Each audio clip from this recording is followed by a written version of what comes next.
নমস্কার বন্ধুরা, welcome back to my channel ল্যাথখোর কেয়াকে যারা এখনও লাইক শেয়ার সাবস্ক্রাইব করোনি তারা ঝটপট লাইক শেয়ার সাবস্ক্রাইব করে দাও।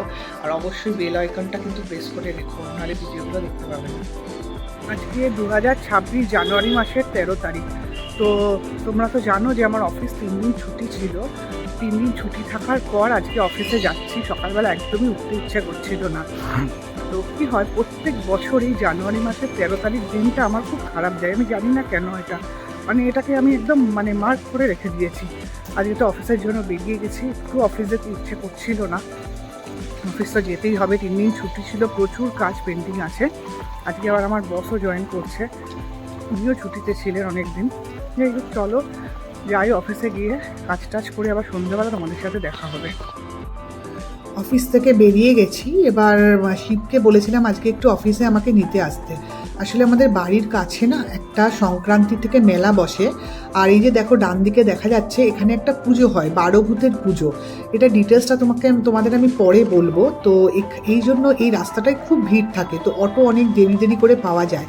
তো সেই জন্যই শিবকে বলেছিলাম যে আমাকে আজকে অফিস থেকে একটু নিয়ে এসো। তাই শিব এসেছিল, আমি শিবের সাথে এখন বাড়ি যাচ্ছি। বাড়িতে এসেই শিব সোজা রান্নাঘরে চলে গেল। আমি তো শিবকে রান্নাঘরে যেতে দেখে যে ছেলে জীবনে রান্নাঘর আর যায় না, সেই ছেলে নাকি রান্নাঘরে গেছে। কি না, ও নাকি একটা নতুন রেসিপি শিখেছে। প্রথমবার রান্নাঘরে ঢুকে তুমি কতটা খুশি? আমি তো জানি জীবনে প্রথমবার রান্নাঘরে ঢুকেছো এই 12 বছরে। খুশি তো? এবার ওর কাণ্ডটা দেখো, রান্নাঘরে ঢুকে কি করছে। বেগুনটাকে মা চিড়ে দিয়েছিল, তো বেগুনের মধ্যে মা আঁকের থেকে চেয়ে রসুন নিল, রসুনগুলো ঢুকিয়ে দিল ওই চেরার মধ্যে। তারপরে মাইক্রোওয়েভের মধ্যে একটা টমেটো আর বেগুন বসিয়ে বলছে 10 মিনিটটা দিয়ে দাও। এবার মাইক্রোওয়েভ তো নিজে চালাতেই জানে না, আমাকে বলছে যে মাইক্রোওয়েভে 10 মিনিট দাও। তো আমি 10 মিনিট যথারীতি প্রেস করে দিয়েছিলাম। 10 মিনিট পর ও নিজে বেগুনটাকে বার করেছে, বলছে হচ্ছে না। আবারও ও 10 মিনিট দিল। এই করে 30 মিনিট ধরে বেগুনটাকে দিয়েছে। দেওয়ার পর বেগুন আর টমেটোটাকে বার করেছে। এবার বার করে এটাতে রেখেছে, ব্যাস ওর তো হয়ে গেল। আমি আর মা তো এইরকম বেগুন পোড়া দেখে হয়ে গেছে যে এইরকম আবার বেগুন পোড়া হয়। যথারীতি ও বুঝতে পেরে গেছে যে কিছু একটা গন্ডগোল হয়েছে। শটাং করে ও চলে গেল আমাদের বেডরুমে, কারণ জানে এইবার মায়ের দায়িত্ব। এইবার মা কি করলো, ওই বেগুন পোড়াটাকে আস্তে আস্তে বেগুনের যে খোসাগুলো সেগুলো ছাড়াতে থাকলো। এবার মা তো রেগে গিয়ে প্রচণ্ড রেগে গেছে জামাইয়ের উপর, বলছে এটা কি বেগুন পোড়া হয়েছে, এর থেকে আমি গ্যাসে বেগুন পোড়া করে নিতাম।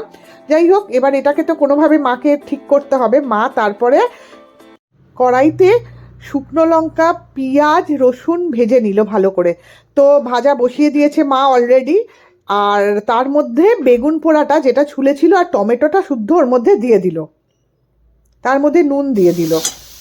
যাই হোক, এটাকে কোনো রকম করে সাইড করে মা ওটাকে বেগুন পোড়া থেকে বেগুন ভর্তা বানানোর চেষ্টা করছে। আমিও কন্টিনিউ ভিডিও করে যাচ্ছি। আমার তো বিশাল হাসি পাচ্ছে, কি বলবো, ভীষণ মজাও লাগছে। আর ভাবছি যে রাতের ডিনারটা কি হবে। কোনো রকমভাবে মা ওইটাকে সাইজ করলো, ওই বেগুন পোড়া থেকে বেগুন ভর্তায়, যাতে আমরা রাত্রেবেলা ডিনারে এটা খেতে পারি। বেগুন ভর্তা মোটামুটি রেডি হয়ে গেছে যা বুঝলাম। তো এবার ডিনার করতে যাওয়ার পালা। তোমরা ভালো থেকো, সুস্থ থাকো। আবার তোমাদের সাথে আমার দেখা হবে কালকে সকালবেলা। রাখি তাহলে, গুড নাইট।